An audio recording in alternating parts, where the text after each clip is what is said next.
So anyone say, welcome back to my kitchen, but today we're not going to be cooking, we're going to be focusing on a hobby activity.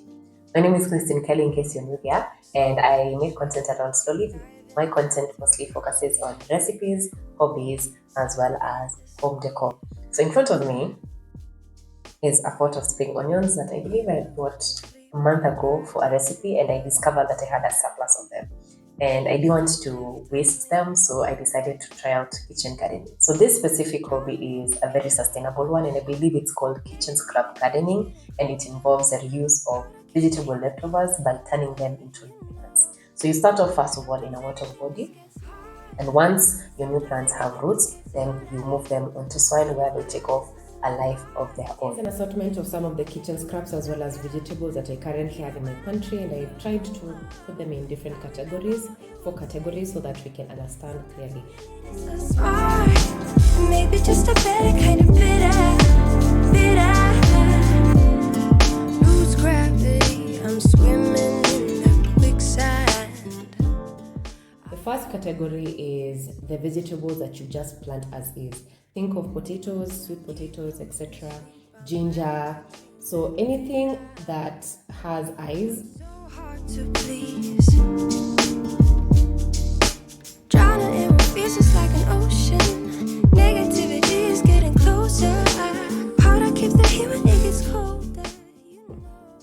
Another category are things that have this semi fleshy base. So this is bok choy, for example. Najangu in the beet sana. It's been under a lot of distress in my vegetable drawer. Anyway, so anything like that falls in this category, think of cabbage, lettuce. The wider the base, the better, and then you just ensure that you see this stumpy part.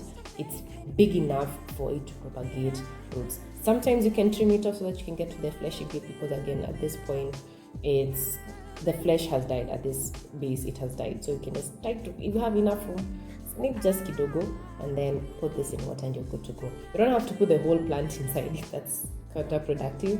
Just cut it up to this point and put this in water and you're good to go.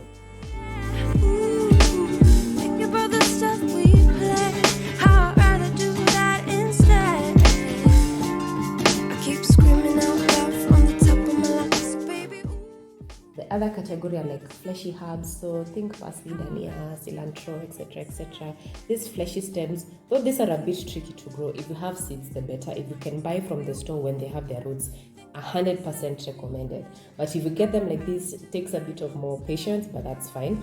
Look for a very healthy plant that doesn't have yellowing leaves or is dying on you already, and then you just snip off a base of it, and then focus a base of it, like something like this up to this point, and then this is what you plant in the water for it to propagate its roots.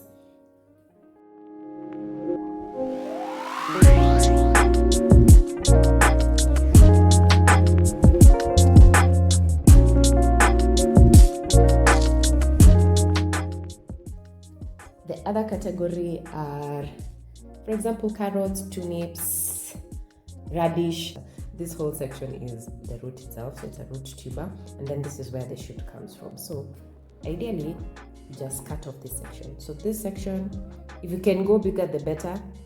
Otherwise, I know some people cut their carrots up to this point, that's just fine.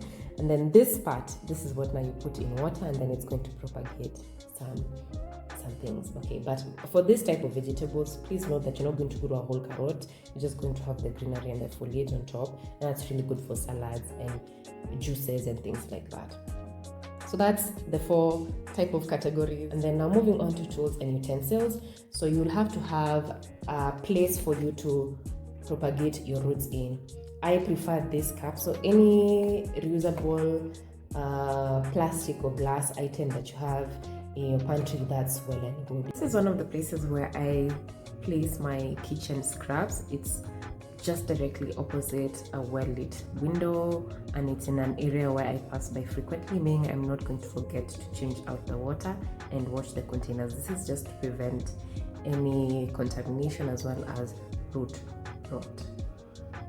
Now, once you're done and the roots have grown wonderfully and they're really beautiful, then you can use a planter. I have this planter from Ken Point, I think it's planter number 3. It's a square planter. I just prefer this because it's compact and I put it in my balcony. It doesn't have a water plate, so that's why I put mine in the balcony. But if you have one that can capture the water at the base, that's fine. You can put it any part in your house, your windowsill, where you can get good sunlight.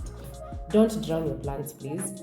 And then I just have this really cute set of gardening tools. These ones I got them from Pandamat, and they just work fine because again my planters are not that big. This is what I normally use. Once you're successful with planting your kitchen scraps, then we can move on to planting seedlings and even seeds. So I hope this video was helpful, and I hope this is your first step into having your own garden.